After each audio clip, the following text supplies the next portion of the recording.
Hi everybody. In this lecture we're gonna talk about inductive arguments. Sorry about the light here, but as I mentioned, we have so much to do in so little time. I feel like Willy Wonka. So much to do, so little time. Okay, so we talked about deductive arguments, and deductive arguments are arguments that attempt to guarantee their conclusions or to prove their conclusions necessarily. Inductive arguments are, and I'm just going to say ind. So inductive arguments are arguments that support their conclusions.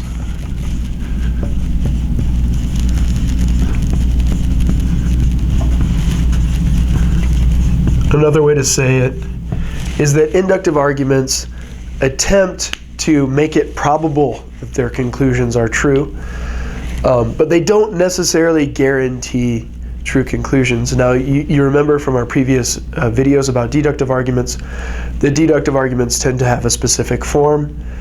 They follow these very rigid patterns, and inductive arguments are a little bit less rigid. And in general, and for the most part, people tend to use inductive arguments when they're presenting arguments.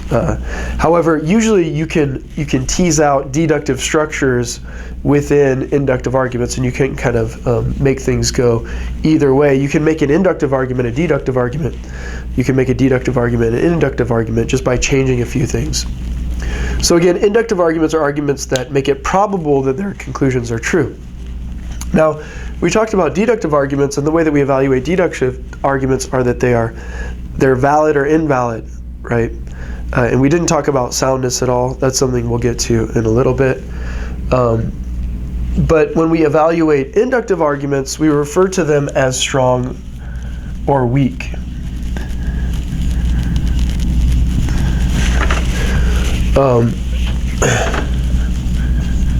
Let's do it this way. A strong and a weak argument. So whenever you hear the word used by a logician or used by a philosopher, people who understand these things, whenever you hear strong or weak, you should immediately think inductive argument. There's no such thing as a strong deductive argument or a weak deductive argument. And there's also no such thing as a valid or invalid inductive argument. So you should never ever use the terms invalid or valid when you're talking about inductive arguments, and you should never ever use the term strong or weak when you're talking about deductive arguments. A strong inductive argument is a strong argument is an inductive argument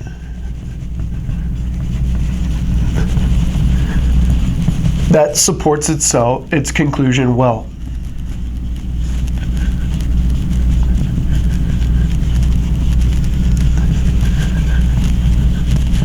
Another way to say it is that a strong inductive argument is an argument that has a lot of evidence supporting its conclusion.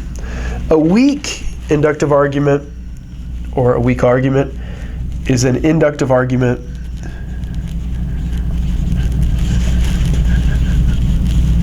that fails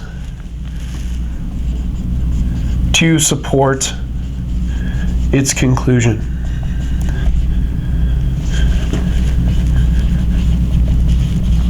Again, so a weak argument is an inductive argument that fails to support its conclusion. Now, you might have a strong argument, a strong inductive argument. Again, that's a bit repetitive, but I'm just going to keep saying it. You might have a strong inductive argument, but then you can add even more evidence that makes it stronger than it even was.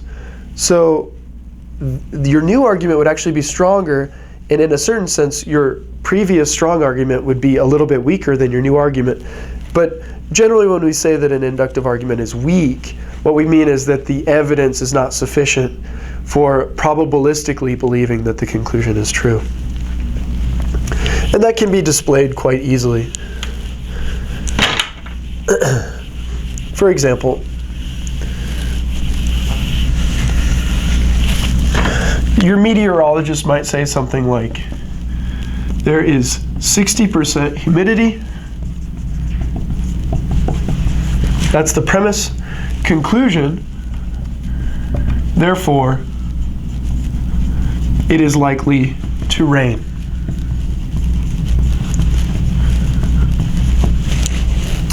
There's 60% humidity, therefore it's likely to rain. Now, this would probably be considered a weak inductive argument. And this is where things get slippery, right? So there are probably other factors besides humidity that play out in whether or not it's going to rain. In addition, 60% humidity, depending on where you live, might be pretty regular and rain might not occur. Whereas if you lived in a drier, more arid climate, 60% humidity might often lead to rain. So we need to know more things, but let's make a stronger inductive inference here. So there is 99% humidity. Clouds are in the sky.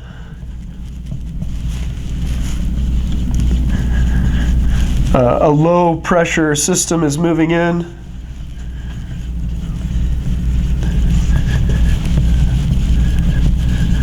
Conclusion, therefore, it is going to rain.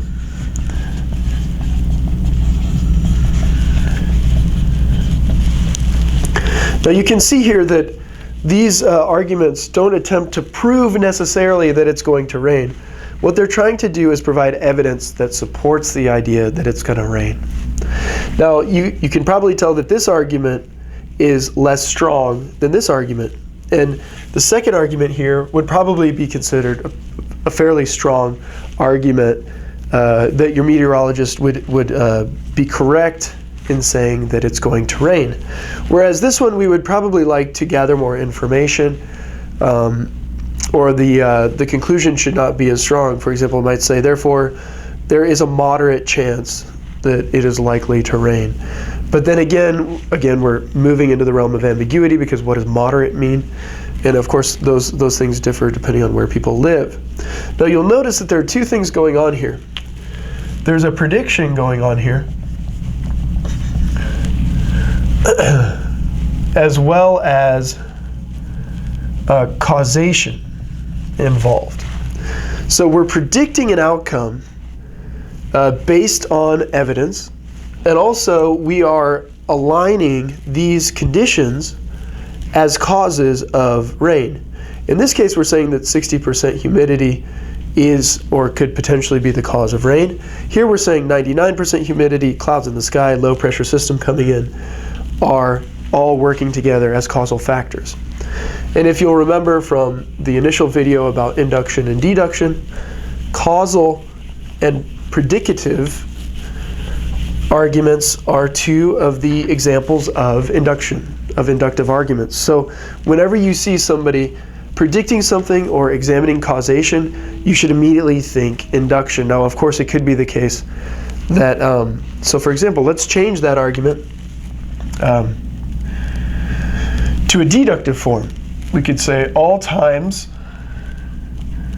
where humidity is 90% are times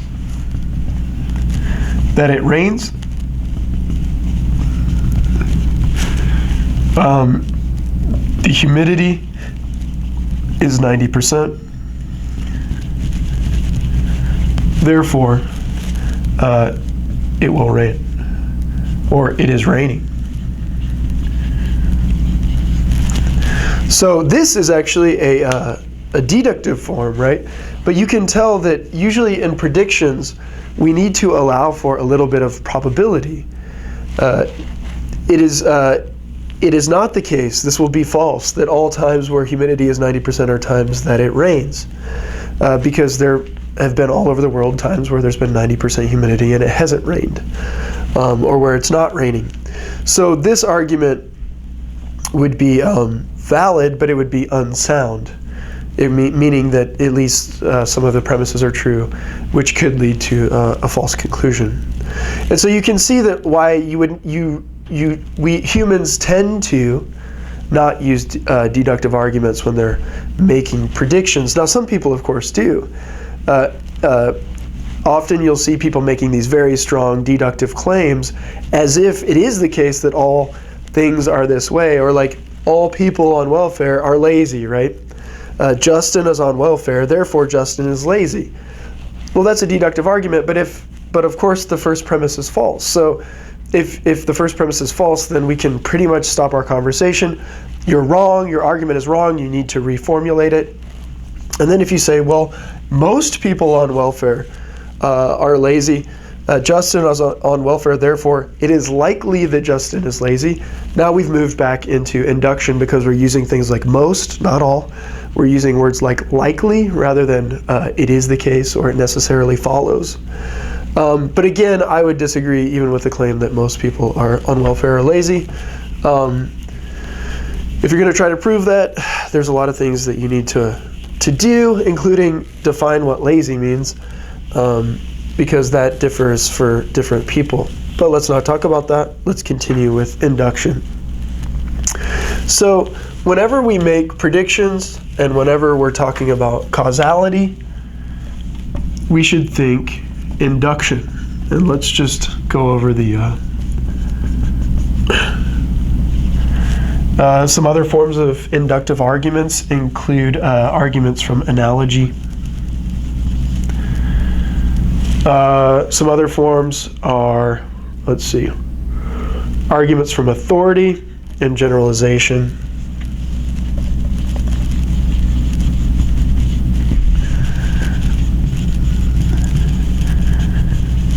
And generalizations. And we just talked about a generalization. Well, we kind of worked in the reverse manner.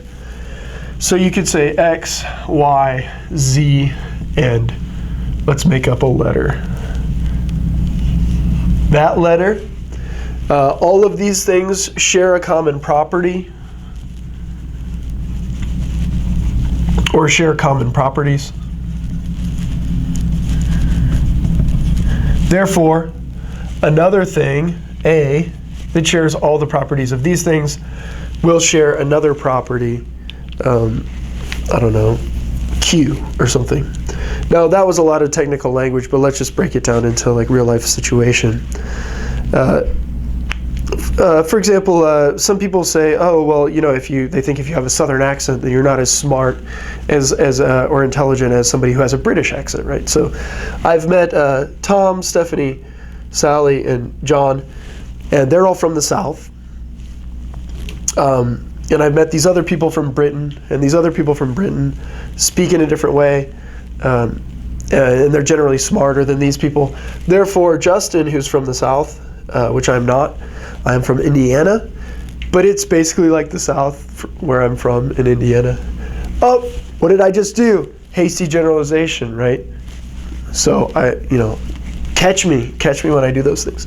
But Justin's from the South, therefore he's not going to be as smart as these British people. Now that's again a hasty generalization. It's not the case that if you have a British accent you're automatically smart. We just think that, right? It's like, oh, they sound smart, so they are.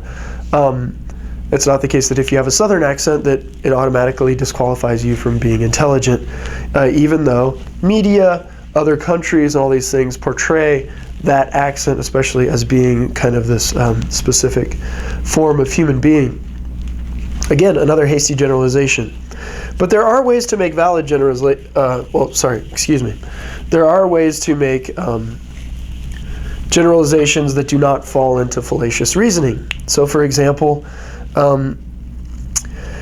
if you find in a certain diversified population of, let's say, 1,000 people that overwhelmingly they tend to be more lactose intolerant or they have a higher rate of color blindness, then if you extrapolate to a larger population that has the same demographics, then it's likely that that larger population will have the same characteristics.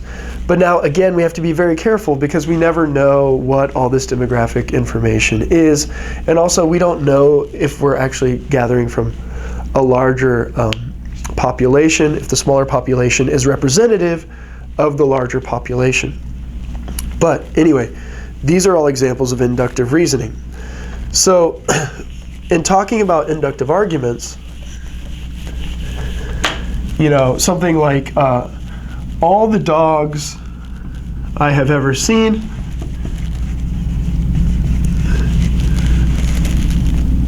have had 4 legs. Therefore, the next dog I see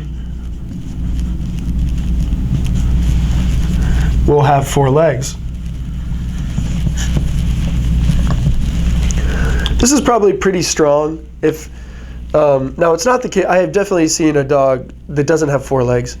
When I lived in Chicago, there was this great dog in our neighborhood. It just had 3 legs. It was missing like a front leg, and it was like walking around, you know, like. And one day I was just sitting there eating some like food, and I was like kind of down a little bit. And then I was like, man, you have nothing to complain about in life. You know, like, look at that dog. It's just like walking around. It's not complaining about, like, you know, that it's missing a leg. It's just walking. It's just being itself, you know. And then my bad conscience kept like berating me and telling me like, stop being such an idiot for complaining about all these things. It was a good experience, actually. I still think about it, as you can tell. But so I have seen dogs that don't have 4 legs. But let's say I'm a human that has only seen dogs that have 4 legs.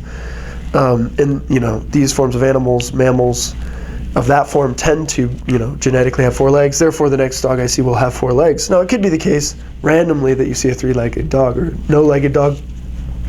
Oh, have you seen the dog that it only has like hind legs? It doesn't have front legs, and it like walks around. It's like, whoa, ah, yeah. If you haven't seen it, look it up right now. Dog with 2 legs walking around. It's crazy. It's figured out a way to like scoot itself along and like come up kind of like an airplane, and then it just like walks around. It's what's up. But anyway, okay. So induction. Now I brought up this example too because you shouldn't think of induction and deduction in the terms of, you know, inductive is reasoning from the particular to the general. Deductive is reasoning from the general to the particular. And this is precisely why. Because in logic, notice here that this is inductive argument, but it's reasoning from the general, all the dogs that I've ever seen in my life, to the particular. The next dog I see will have 4 legs. So I use this example just to show that we cannot think in this course that deduction is reasoning from the general to the particular, because as you can see right here, an inductive argument can do that, and deductive arguments can actually go from the particular to the general as well. If someone is a man, then he is a human. If someone is a human, then that person is a mammal. Therefore, if someone is a man, that person is a mammal. We're reasoning to these larger categories, to the general.